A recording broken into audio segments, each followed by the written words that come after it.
Well, hello YouTube, it's me, Fortmaster, and welcome back to another Gaming University reaction. So yeah, continuing to work my way down through the Psychology of Psychonauts playlist, and today we're at Milla's Dance Party. Right, okay, so thinking back, that's in the first game, that's where you learn how to, do the levitation on the ball. There's also that, rather, I don't want to say disturbing, but rather sad corner in her mind, remembering the whole thing with the burning down orphanage, which, the little room full of nightmares. Yeah, that was pleasant. So, I mean, again, I'm wondering, I can't remember, like with, Sasha's shooting gallery, I can't remember if I got everything in Milla's Dance Party back in Psychonauts 1. Like with Sasha's shooting gallery, this is most likely going to be a whole thing of, pointing out and finding all the little bits that I didn't find when I was playing the game myself. So, yeah, I guess we should probably get this thing started then. So, yeah, of course, as always, original video is linked in the description if you haven't seen it yet for some reason. Corner video, link to my Let's Play of the day. And, yeah, with all that out of the way, let's get this thing started then, shall we?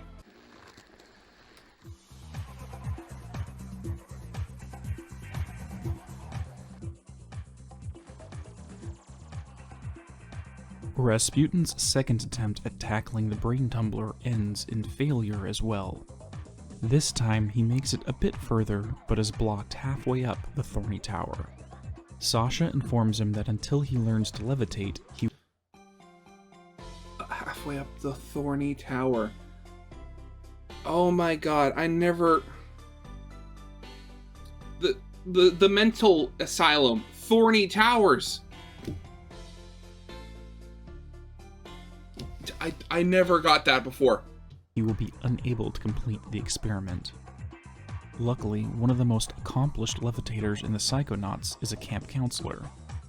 Raz heads down to the docks where Mia Vodello is teaching a levitation class. Much like the previous two mindscapes, Mia's internal world reflects her constantly cheerful nature.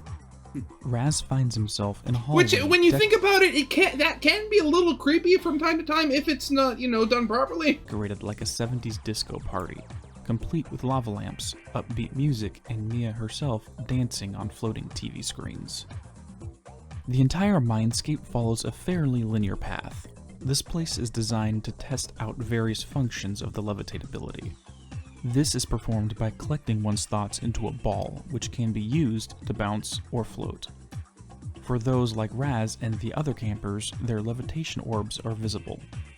However, for those who master it, they can achieve full flight without a visible orb. Mia is shown to use this advanced technique throughout the story. Using levitate, Raz traverses through the dance party. Other campers are present, all of which are caught up in the beat of the music or enjoying a race that has been set up. All are so caught up with the joyous atmosphere, they don't see anything but the party. One section, however, has a room hidden in the back. Yeah, Unlike the rest of the party, this room is decorated like a child's nursery. A fan is set up so that if Raz levitates towards the entrance, it will blow him away. The fan appears to be a natural defense of her mind to keep others out.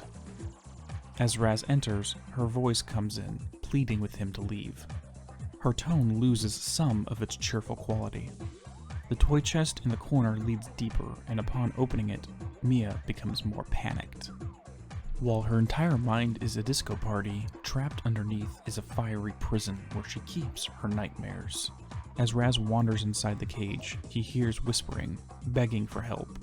Again, that's part... Again, the whole thing with the first game is just how, well, I guess with both games, but this part specifically, especially given the fact there's an enemy called a nightmare, but, the fact that, you have all this, stuff that would just be symbolism or something, just in text or other, but then it's it's in the mind, it's played out quite literally. I love that. It's so well designed. After returning to the rest of the party, there is not another mention of this place. Other than enjoying the festivities, there is no real objective other than meeting their host at the end. Upon reaching the final room, Rasputin is greeted and given the merit badge for levitation.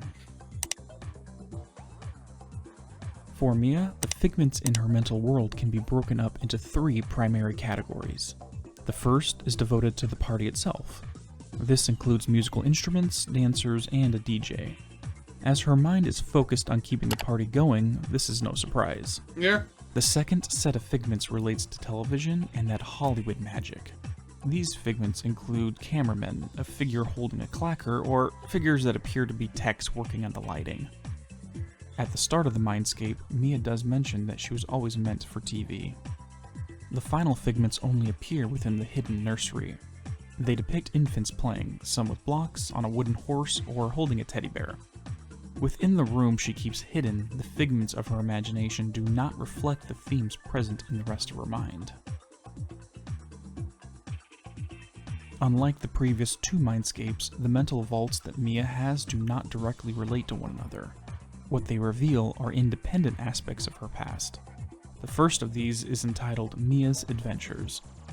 They follow various missions that both her and Sasha 9 went on during their time as Psychonauts. While there is no timeline, they likely have worked as partners for years. The final slide reveals a potential romantic spark between the two. Which is just sweet. Various lines of dialogue support this. Before entering the dance party, she is surprised and her tone suggests her enjoyment at the compliment he gave her. In unused dialogue from the game, she tells him that she doesn't care who's looking. His closed-off personality likely prevents him from displaying affection openly. This, however, was addressed at the start of Rhombus of Ruin, when the plane collapses into the ocean. As the ship loses power, he wants to tell her something, but we never hear what it is about. The scene fades as the plane falls from the sky. This vault can be found out in the open and is almost impossible to miss, almost like it was placed in her mindscape with the intention of being found. This would suggest she doesn't care who finds out, and maybe even wants them to. Granted, like, there is the whole sort of, like, allure that can be gotten from, like, a hidden and secret love, that, like, the whole sort of, like, forbidden love you find in, like, a romance novel or something like that. But at the end of the day, unless it's, like, something, like, quite honestly illegal, like, why should love be hidden? Even just, like, moving away, just moving away from, like, romantic love to more, like, platonic and familial love. Like, I remember, specifically with my little brother, when he was younger, I'm an affectionate kind of guy. I like giving hugs, I like giving kisses to my family, I like being affectionate. But my little brother, when he was younger, he would get so grossed out as so much as me just wanting to hug him. Because, like, I don't, with him being, a little, with him being like a teenager or something like that, I'm guessing, any form of male-on-male contact was perceived as gay or something. Oh, God, it was so stupid. The second vault is more relevant to her demeanor and psyche.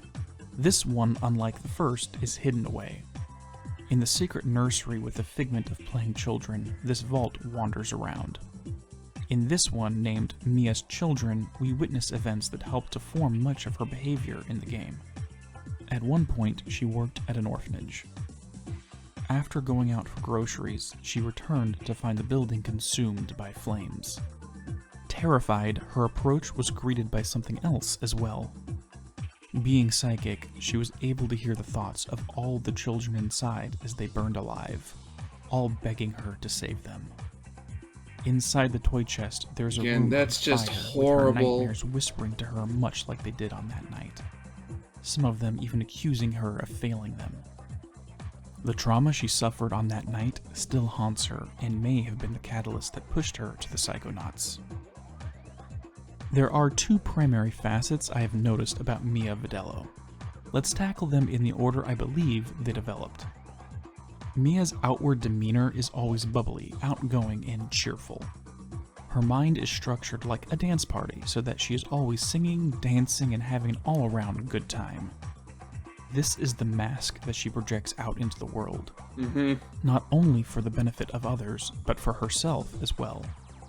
By projecting this persona, she never lets her mind settle on the dark thoughts she keeps trapped under the surface.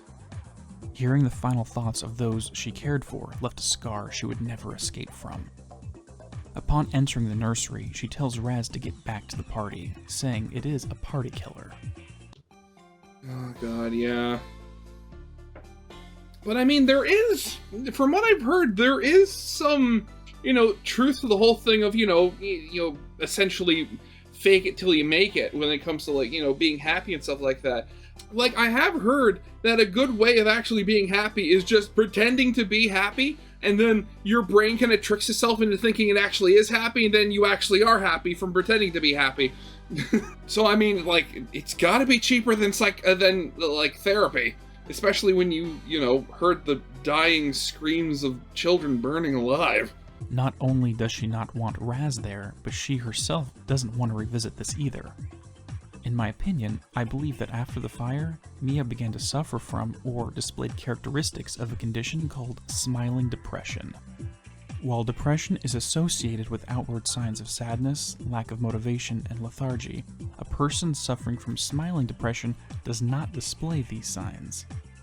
They appear to be outwardly cheerful and optimistic even if they do not feel that way on the inside.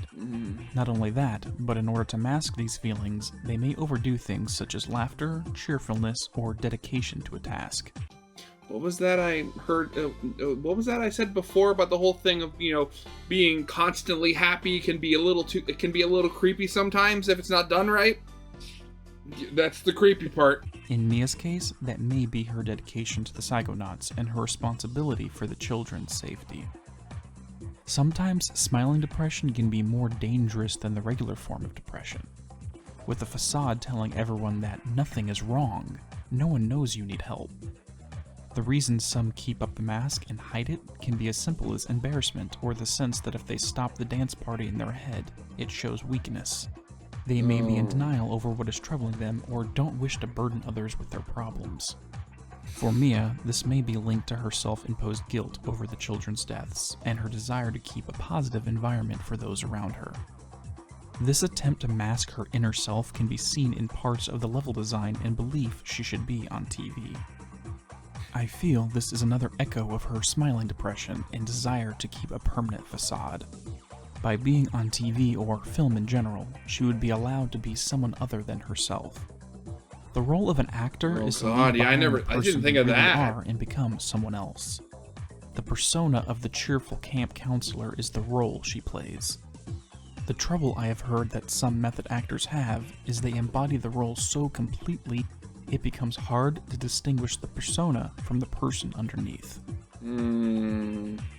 Over time, she worked to get her nightmares under control. The method of doing so leads to the second aspect of her psyche, her maternal instinct. This one is revealed when Raz uses clairvoyance on her at the end of the game. When she looks upon Raz, she sees a baby, one who needs to be protected. From her mental vault, we know that she has always cared for children. However, after the fire, this may have been taken to the extreme. All of the campers began to fill this role in her eyes. They became those she needs to protect and keep safe from the dangers of the world. Since she was unable to protect the orphans from the fire, she would make sure she would not allow this event to occur again. This can be seen on full display in Rhombus of Ruin when she is under the influence of Silurium. Trapped in a wreckage underwater, she hallucinates a train rushing towards a bus full of kids. Even though there is no one there but the fish guards and the train is stationary, her mind constructs this fantasy. A scenario where she is responsible for protecting the innocent. God, I wish I had VR now. I wish I could play this! God.